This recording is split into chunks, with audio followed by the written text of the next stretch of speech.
Everyone, welcome back to JPSC Process. In the previous videos, we have already completed or covered 3 to 4 process such as Playing English Gentleman by M.K. Gandhi and On Habit by A.G. Gardiner and Mr. Know All by Somerset Maugham. So in this video, we are going to cover another video Hindi में. तो इसका नाम है India again. ठीक है, India again जिसको लिखा है एडवर्ड मॉर्गन फॉस्टर ने. इनकी पैदाइश लंदन की है. 1879 में इनका जन्म हुआ लंदन में. ये एक अच्छे खासे परिवार को थे, पर इनके पैदा होने के 1 साल के अंदर इनके पिता का देहांत हो गया. तब उसके बाद इनकी आंटी ने इनको पैसे वगैरह दिए शिक्षा दीक्षा के लिए और टोनब्रिज में जाकर के इन्होंने पढ़ा, फिर कैम्ब्रिज में भी जाकर के उन्होंने पढ़ा. ये बेसिक अंडरस्टैंडिंग है इनके बारे में. और ये जो है बहुत ही फैसिनेटेड थे. He wanted to explore the imaginative universe of India. मतलब कि भारत में लोग ऑलरेडी ऑब्वियस सा बात है कि इमेजिनेशन में ही जीते होंगे ना. अब इनके देश वालों ने कब्जा किया है तो अपना रियलिटी तो नहीं जी सकते. So he wanted to know how Indians were. इसलिए वो 3 बारी गए हैं भारत. ठीक है, एक बारी 1912 में, दूसरी बारी 1921 में और तीसरी बारी 1945 में. जब ये पहली बार गए थे तो ये ऐसे कुछ जानने वाने के लिए नहीं गए थे. ठीक है, बस चले गए थे क्योंकि अच्छा लग रहा था. ठीक है, साथ ही साथ इनका एक दोस्त था जिसका नाम था मसूद, जो कि 1910 में कैम्ब्रिज में पढ़ने आया था. तो ये उससे भी मिलने चले गए. इन्होंने कई सारे किताबें लिखी है, जैसे कि पैसेज टू इंडिया. ये किताब काफ़ी बड़ा है, इसको पढ़ सकते हो आप. दूसरा है where angels fear to tread and third is a room with a view 1908. सबसे ज़्यादा रिवॉल्यूशनरी किताब है इनका गे इन्फ्लुएंस, क्योंकि 1914 के टाइम पे लोग उतना ज़्यादा जागरूक नहीं थे and it was very opposing. हालांकि 1970 में ये जाकर के पब्लिश हुआ क्योंकि इनको मालूम था कि कितना ज़्यादा टैबू है. और इनका जो स्टोरीज़ है उसको संग्रह बना करके, मतलब जो बना करके बुक बनाया जाता है, जैसे कि ओमनीबस. ओमनीबस का मतलब यही है कि संग्रह बना करके, ऐसे इसको संग्रह बना करके किताब बनाया गया है. और ये लोगों का वेशभूषा और देश में रहने वाले लोगों के बारे में लिखना बहुत ज़्यादा पसंद करते हैं, शॉर्ट स्टोरीज़ वगैरह. इन्होंने 6 नॉवेल्स लिखी है बेस्ड ऑन हिज एक्सपीरियंसेस. ठीक है, तो ये जो है कोई ऐसे नहीं है, ऑल्दो मतलब इन्होंने लिखा नहीं है. 1945 में जब ये भारत आए थे आखिरी बार, उसके बाद जब ये वापस गए इंग्लैंड तो बीबीसी वालों ने इनका इंटरव्यू लिया और जो भी इन्होंने कहा उसको पेन किया गया, और वही आज ऐसे के रूप में हम लोग पढ़ने वाले हैं. ठीक है, so let us start. Foster को भारत बहुत पसंद था, बहुत प्यार था उनको भारत से. वो 2 बारी भारत पहले आ चुके थे, एक बार 1912 में, एक बार 1921 में. At the PEN club he met Indian intellectuals. PEN club क्या है? तो एक ऐसा क्लब है जहाँ पे प्रोग्रेसिव इंग्लिश लोग रहते हैं, जैसे कि फुल फॉर्म ये है पोइट्स और एसेइस्ट, नोवेलिस्ट, ये सारे टाइप के लोग उस क्लब में होते हैं. ठीक है, तो वहाँ पे जाकर के उन्होंने भारतीय इंटेलेक्चुअल्स को देखा. इंटेलेक्चुअल कौन? वो लोग जो इंटेलेक्ट होते हैं, जो लोग जानकार होते हैं, जो लोग पोइट्री वगैरह करते हैं. ठीक है, जिनको मतलब है देश दुनिया से, इन शॉर्ट. और वो बहुत बहुत चक्के रह गए, सरप्राइज्ड हो गए ये जान करके कि यहाँ पे कोई भी आदमी आर्टिस्टिक और सामाजिक और आर्थिक प्रॉब्लम्स के बारे में बात ही नहीं करता है. यहाँ पे सब कोई को पॉलिटिक्स में बहुत इंटरेस्ट है, सब कोई राजनीति पे बात करना चाहता है. He found them keenly discussing political issues. उन्होंने देखा कि लोग जो है बहुत ही इच्छुक होकर के पॉलिटिकल इश्यूज के ऊपर चर्चा कर रहे हैं. It was not so earlier when he try to speak on the agenda of the club. No, ऐसा पहले नहीं था. ठीक है, जब उन्होंने बोलना चालू करा क्लब में और किसी ने भी उनके बातों पे रत्ती भर का भी अटेंशन नहीं दिया.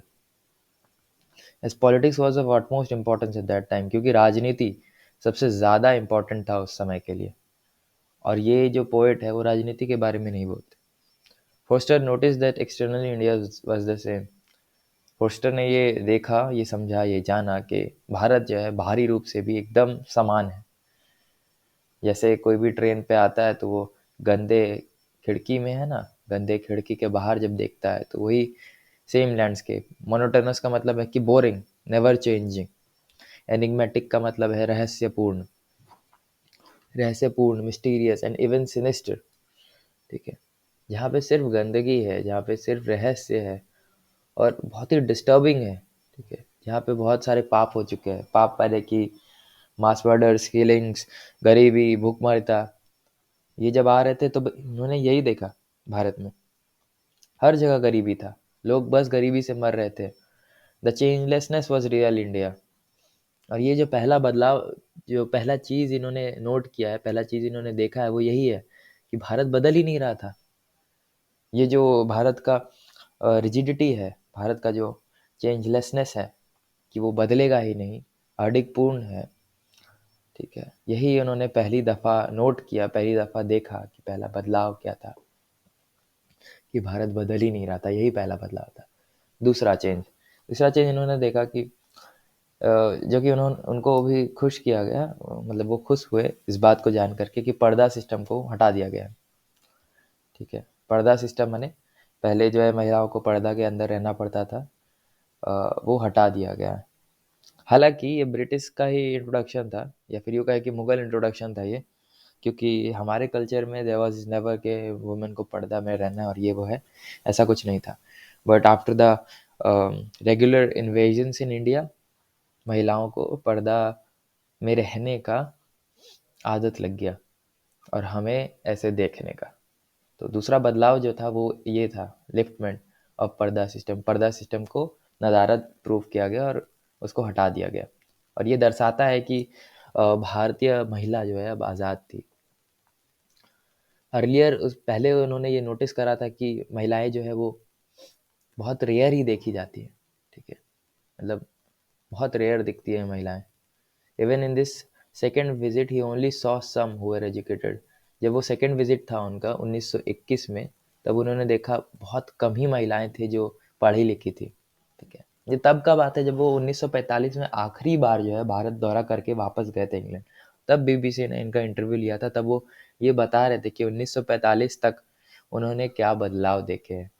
1912 1921 में भी वो आ चुके थे, इसीलिए वो जानना चाहते हैं कि 1945 में उन्होंने भारत में क्या बदलाव देखा, क्योंकि अब इंडिपेंडेंस बहुत दूर नहीं था। 1945 में वर्ल्ड वॉर 2 खत्म हो गया था और 2 साल था बस भारत को इंडिपेंडेंस के लिए।